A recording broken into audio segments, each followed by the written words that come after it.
All right, we're going to talk about a three-phase bolted fault and why it's the worst and why we give you that one, because it's the worst case scenario, and that's what we tend to want to deal with in electrical calculations. So here it is, a three-phase bolted first fault. To explain it to you, I'll go with as I've written here, a three-phase motor connected in star. All right, so and each winding, it doesn't matter how many ohms they are, but for the example, so this is how it's connected if it's in star. All right, so you've got your 400 volt supply. Now, we run our three phases to each winding and we connect it in. This is the star point here. All right, so that's the star point. And when it's in star. Now, of course, as you know, we could run a neutral to this motor, but it would connect in here. And because a three-phase motor is a balanced load, there'll be no 0 amps in the neutral. So that's why we don't bother. If you've connected a three-phase motor before, you know there's no neutral connection because there's no point. So we've got 400 volts here, and what that means is, if you remember your calculations from your 2A unit, your AC theory, that means that the voltage across each winding is 230 volts.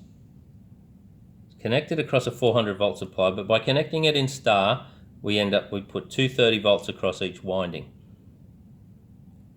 And each phase is the return path for the other two. So I'll take that neutral out of here to avoid any confusion because it's not used. Right, so we have 230 volts across each winding. Each phase, is the return path for the other phases. All right, and so in contrast, if we had have connected it in delta, there's our connection, there's the windings. We have a 400 volt supply going in, and each winding has 400 volts across it. And that's why if you have a star delta starter, once you click over to delta, the motor, it won't pick up speed, but it will pick up torque. It'll draw 3 times the current. It'll draw 3 times the power in delta, but we started in star to minimize the current, or the current drawn on starting. Okay, so that's our difference. I'd like to focus just on star now, because the three-phase bolted fault is like a star point. And I've drawn it here. Like, let's say this is the situation. You've got a transformer here. It's three-phase 400. Obviously, three-phase 400 volt supply, and this is how it would go. You've got your three phases and you've got your neutral, and it supplies a main switchboard, and the phases, they can be going anywhere. It doesn't matter. But let's say we put a fault in there. Let's say all the phases are shorted together. Somebody's put a backhoe through the whole thing and instantly made a three-phase fault, even across the neutral. Well, just the same as in a star point, the neutral, once you've got a star point there, there's some impedance here. There'll be some impedance in the windings of the transformer, each phase, and there'll be some impedance in the mains, or whatever is supplying up to the point of the fault. So there'll be some impedance here. And of course, depending on how far down the line that fault is, it'll be more impedance because there's more cable. And so what we've got is we've got a supply feeding this fault. Now, obviously, we need to get that cleared as quickly as possible. But in a similar situation to here, where our star point gives us 230 volts across our impedance, our star point here, this is a three-phase bolted fault,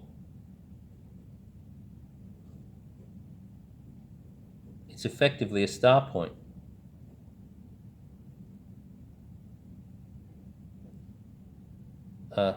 It's effectively a star point. And so what we've got is we've got 230 volts across this impedance. Okay, so we've got the impedance there and the impedance there. So that's how it works. And so if we want to find out the current, in that we say, oh, I equals V over Z. So it's going to be 230 over whatever small amount of impedance there is. I'm going to do a video later on how to calculate that and how to work out how big the fault is going to be. So that's just going to be over Z. And Z's typically small. Say Z is,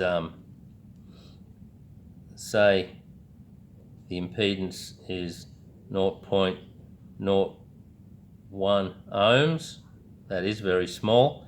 Then the current that will flow is going to be 230 over 0.01. So that's going to be what? 23,000 amps. So if that was the case, if all this impedance amounted to just 0.1 of an ohm, then the fault current here would be 23,000 amps. So whatever protective device you have on the circuit, let's say your fuses are in here, say there are fuses, they need to be capable of breaking 23,000 amps. So that's the rule.